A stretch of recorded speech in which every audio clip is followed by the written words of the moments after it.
ধর্মের মধ্যে নতুন জিনিস আবিষ্কার করেছে সব মনে করিয়া সে আমার কোনো দিন আমার উম্মত হতে পারে না। আল্লাহ নবী সাল্লাল্লাহু আলাইহি সাল্লামের উপর কোরআন নাজিল হয়েছে, যে কোরআনে আল্লাহ বলেছেন ইন্না দীনা ইনদাল্লাহিল ইসলাম, যে আল্লাহ পাকের কাছে সবচাইতে প্রিয় ধর্ম হলো ইসলাম। যে ইসলামকে, এই দিনকে আদম আলাইহিস সালাতু ওয়াস সালাম থেকে শুরু করিয়া এটাকে রিফাইনিং করতে করতে, এটাকে সংস্কার করতে করতে বিভিন্ন বিধান কোন সময় দিয়েছে, আবার এই বিধানটাকে আবার আল্লাহ উদ্দু করে নিয়েছে, বিলুপ্ত করে আবার নতুন বিধান দিয়ে এরকম ভাবে এই ইসলামটাকে সাজাইছে।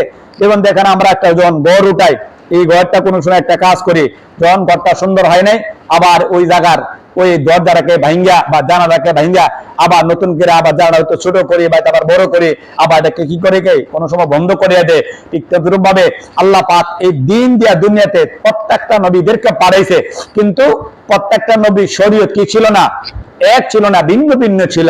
কিন্তু এই শরীয়তকে, এই দিনকে এরকম ভাবে কোন সময় কমায়া, কোন সময় বাড়ায়া, কোন সময় এরকম ভাবে ঠিকঠাক করিয়া এটাকে পরিপূর্ণভাবে একদম মুহাম্মদুর রাসূলুল্লাহ সাল্লাল্লাহু আলাইহি সাল্লামের দ্বারা এই ইসলামের যে কি করেছে, একদম যত বিধান আছে, যত নিয়ম আছে, কানুন আছে, সমস্ত বিধি বিধান নিয়ম কানুন নবী কি দিয়ে কি করেছেন, পূর্ণ করেছেন। এই জন্য এই নবীর দ্বীনের মধ্যে হাত দেওয়ার আর কি নাই, কারো মানুষের জন্য অবকাশ নাই। নবী সাল্লাল্লাহু আলাইহি ওয়াসাল্লামের দ্বীন পরিপূর্ণভাবে দেয়া গেছে।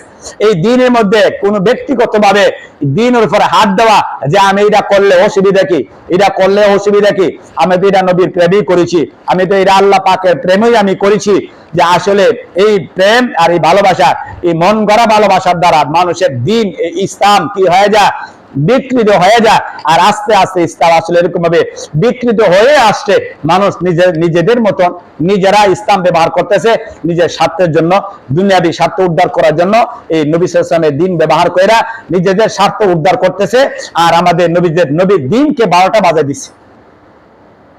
এই জন্য নবী সাল্লাল্লাহু আলাইহি ওয়াসাল্লামের দ্বীন আমাদের মধ্যে রেখে গেছে। এই দ্বীনের মধ্যে হাত দেওয়ার আর কারো বাবার কি নাই, কোনো ক্ষমতা নাই। এই জন্য নবী সাল্লাল্লাহু আলাইহি ওয়াসাল্লামের যে সিরত রেখে গেছে, যে সুন্নত আর যে আদর্শ আর তরিকা রেখে গেছে, এই তরিকার উপর চলা হইলো সবচেয়ে বড় নবী সাল্লাল্লাহু আলাইহি ওয়াসাল্লামের উম্মতের কাজ। এই নবী সাল্লাল্লাহু আলাইহি ওয়াসাল্লামের যে দ্বীন রেখে গেছে, এই দ্বীন আমানত রাখা। যদি কোনো ব্যক্তি এরকম ভাবে নবী সাল্লাল্লাহু আলাইহি ওয়াসাল্লামের যে দ্বীন রেখে গেছে, যে কোরআন রেখে গেছে, যে ইসলামকে পরিপূর্ণভাবে দিয়ে গেছে, যদি কোনো ব্যক্তি কাজটাকে করতে চায়, সে যেন এক গ্লাস পানির উপরে আরো যেন সে পানি ডালতে চায়। তুমি এক গ্লাস পানির মধ্যে পানি নিয়েছো, এই গ্লাসটা ভরা পানি, তুমি কি এই গ্লাসের মধ্যে আনো পানি দিলে কি তুমি গ্লাসের মধ্যে পানি নিবো? কোনোদিনও নিব না, পানি পড়ে যাব। এজন্য আল্লাহ পাক রব্বুল আলামিন নবীর দ্বারা, নবী হলেন খাতামুন নবিয়্যিন, নবীর দ্বারা ইসলামের বিধি বিধানকে কোন কাজটা করা জায়েজ, কোনটা জায়েজ না, কোনটা করণীয়, কোনটা বর্জনীয়, কোনটা হালাল, কোনটা হারাম, কোনটা এরকম ভাবে ফরজ, কোনটা ওয়াজিব, কোনটা সুন্নাত, কোনটা মুস্তাহাব, প্রত্যেকটা কাজ দিয়ে গেছেন, কোনটা বেদাত দিয়ে গেছে। কিন্তু তারপরও যদি আমি নিজেকে পণ্ডিত মনে করিয়া, ইসলামের পণ্ডিত মনে করিয়া দ্বীনের মধ্যে কোনো জিনিসটা সংযোজন করে বাড়ায়, তাহলে আমি মনে করব আমি ইসলাম বেশি বুঝি। সাহাবায়ে কেরাম ইসলাম বেশি বুঝে নাই, ইমাম চার মাযহাবের ইমামগণ ইসলাম বুঝে নাই, আগেকার দিনে মুহাদ্দিসিনে কেরাম, মুফাসসিরিনে কেরাম এরা ইসলাম বুঝে নাই। আমি ইসলাম বেশি বুঝি। যে ব্যক্তি নাকি এরকম ভাবে ইসলামের ঘোড়ার মধ্যে পানি দেওয়া, ভরপুর পানি দেওয়া, তারপর যদি কোন ব্যক্তি পানি দিতে চায়, সে যেন ইসলামের গাছটাকে মারার ষড়যন্ত্র করলো, ইসলামকে ধ্বংসের ষড়যন্ত্র করলো। এরকম ভাবে গ্লাসের মধ্যে পানি যদি সে পানি দিতে চায়, সে যেন এই পানিটাকে শিখলো অপচয় করে জায়গাটাকে সে ময়লা আবর্জনা করার জন্য সে ষড়যন্ত্র লিপ্ত হয়েছে। যদি কোনো ব্যক্তি এরকম ভাবে সাহাবে কেরামের আদর্শ মানলো না, এরকম ভাবে তাবেঈনের আদর্শ মানলো না, তাবেঈনের আদর্শ মানলো না, এরকম মুহাদ্দিসিনে কেরাম, মুফাসসিরিনে কেরাম যারা তাদের নীতি আদর্শ মানলো না, যারা মন গড়া ভাবে ইসলামের মধ্যে নতুন জিনিস আবিষ্কার করলো, মাহে রবিউল আউয়াল উপলক্ষে, 12 রবিউল আউয়াল উপলক্ষে এরা কি করলো, জন্মবার্ষিকী পালন করলো। সেই জন্য ইসলামকে কি করে দিল, মন গড়া ভাবে ধ্বংস করে দিল। কোনো কাজ, দুনিয়ার কোনো কাজ বলো, ধর্মের কোনো কাজ বলো, কোনো কাজই কি হয় না, মন গড়া ভাবে করলে করা যায় না। ক্ষেত খামার মন গড়া ভাবে করলে হয় না। গরু ছাগল লালন পালন মন গড়া ভাবে পালন করলে হয় না, একটা ঘর মন গড়া ভাবে পালন করলে ঘর হয় না। প্রত্যেকটা কাজের কি আছে, একটা নিয়ম নীতি আছে, ইসলামেরও নিয়ম নীতি আছে।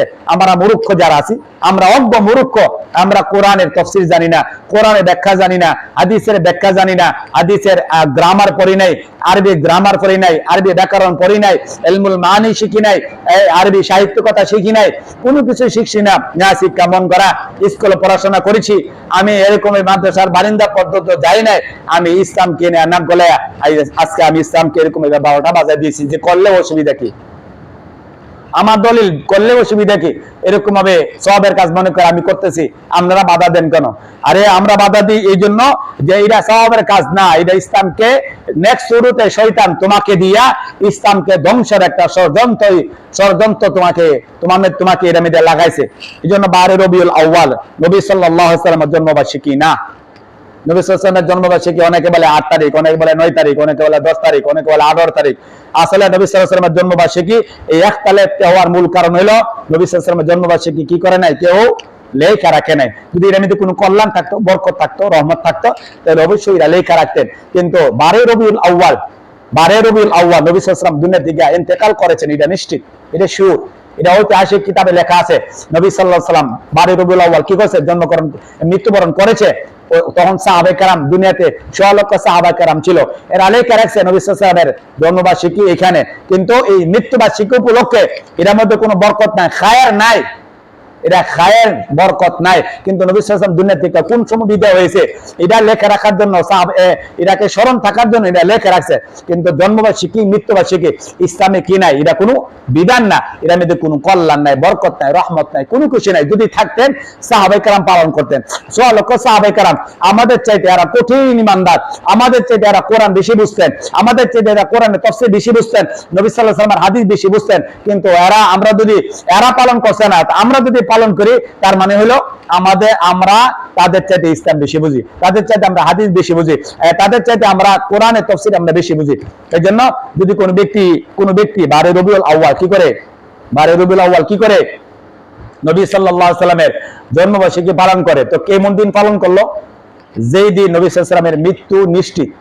তাহলে আমরা নবী সাল্লাল্লাহু আলাইহি ওয়াসাল্লাম দুনিয়া থেকে যেদিন বিদায় হয়ে গেছে, তামাম জগৎবাসীর জন্য এটা একটা বেদনাদায়ক, এটা একটা কষ্টের, একটা দুঃখর, যে এই জগৎবাসীর জন্য নবী সাল্লাল্লাহু আলাইহি সাল্লাম ছিলেন রাহমাতাল লিল আলামিন। আল্লাহ তো কোরআনে বলেছেন ওমা আরসালনাকা ইল্লা রাহমাতাল লিল আলামিন, যে দুনিয়ার জন্য নবী সাল্লাল্লাহু আলাইহি সাল্লাম হলেন রহমত এবং বরকত, তামাম জগৎবাসীর জন্য রহমত। এমন কোন মাখলুক নাই যে মাখলুকার জন্য নবী সাল্লাল্লাহু আলাইহি সাল্লাম কিনা রহমত না। কিন্তু এই রহমতের নবী দুনিয়া থেকে বিদায় হয়ে যাওয়া, এই করোনার নবী দুনিয়া থেকে বিদায় হয়ে যাওয়া, এটা জগৎবাসীর জন্য একটা বেদনা, জগৎবাসীর জন্য একটা কষ্ট। কিন্তু এত কষ্ট থাকার পরও এই নবী সাল্লাল্লাহু আলাইহি ওয়াসাল্লাম কোন সাহাবী এই কষ্টের দিন হেলা পালন করেনি, জন্মবার্ষিকী পালন করেনি। যদি কোন ব্যক্তি 12 রবিউল আউয়াল নবী সাল্লাল্লাহু আলাইহি ওয়াসাল্লামের জন্মবার্ষিকী পালন করলো, যেন এমন একদিন পালন করলো, খুশি উদযাপন করলো, মিছিল করলো, মিষ্টি খাইলো, এরকম ভাবে তাবারক খাইলো, এরকম ভাবে কি খাইলো, যে জিলাপি খাইলো, এরকম ভাবে বিরিয়ানি পাক করে খাইলো, নবী সাল্লাল্লাহু আলাইহি ওয়াসাল্লামের আগমন উপলক্ষে খুশি উদযাপন করলো। কোন দিন করলো? যেদিন নবী সাল্লাল্লাহু আলাইহি ওয়াসাল্লাম নিশ্চিত দুনিয়া থেকে বিদায় হয়ে গেছে, নিশ্চিত। তার মানে নবী সাল্লাল্লাহু আলাইহি ওয়াসাল্লাম দুনিয়া থেকে বিদায় হয়ে যাওয়াটা, এটা আমি খুশি, এটা আমি আনন্দ, আমার জন্য আনন্দ, নবী সাল্লাল্লাহু আলাইহি ওয়াসাল্লাম দুনিয়া থেকে বিদায় হয়ে গেছে। যেটা মুনাফিকরা চেয়েছিল, যেটা কাফেররা চেয়েছিল, তারা বিধর্মীরা চেয়েছিল। তার মানে আমি যদি 12 রবিউল আউয়াল উপলক্ষে আমি যদি এই জন্মবার্ষিকী মনে করিয়া এমন একদিন নবী সাল্লাল্লাহু আলাইহি ওয়াসাল্লাম খুশি উদযাপন করলাম, যেই দিন নবী সাল্লাল্লাহু আলাইহি ওয়াসাল্লাম দুনিয়া থেকে নিশ্চিত মৃত্যু হয়ে গেছে, ইন্তেকাল হয়ে গেছে, ওফাত হয়ে গেছে, তাহলে ইহুদিরা চেয়েছিল নবী সাল্লাল্লাহু আলাইহি ওয়াসাল্লাম দুনিয়া থেকে বিদায় হয়ে যাক, বিধর্মীরা চেয়েছিল নবী সাল্লাল্লাহু আলাইহি ওয়াসাল্লাম দুনিয়া থেকে বিদায় হয়ে গেছে। তার মানে এদের শুরুর সাথে আমি শুরু মিলেছি। আসলে প্রকৃতপক্ষে যারা এই কাজটা করে এরা নবীর প্রকৃত আশিক না, এরা নবীর প্রকৃত প্রেমিক না, তারা হলো মুনাফিক মাক্কা প্রেমিক, যারা ইহুদিদের দেখা দেখি এরাও নবী সাল্লাল্লাহু আলাইহি ওয়াসাল্লামের মৃত্যু উপলক্ষে এরাও খুশি হয়েছে। এই জন্য 12 রবিউল আউয়াল উপলক্ষে যদি কোনো ব্যক্তি কি করতে চায়, সওয়াবের কাজ করতে চায়, সেই জন্য রবিউল আউয়াল উপলক্ষে প্রতি সোমবার রোজা রাখে, পারলে সদকা করা, দান সদকা করা।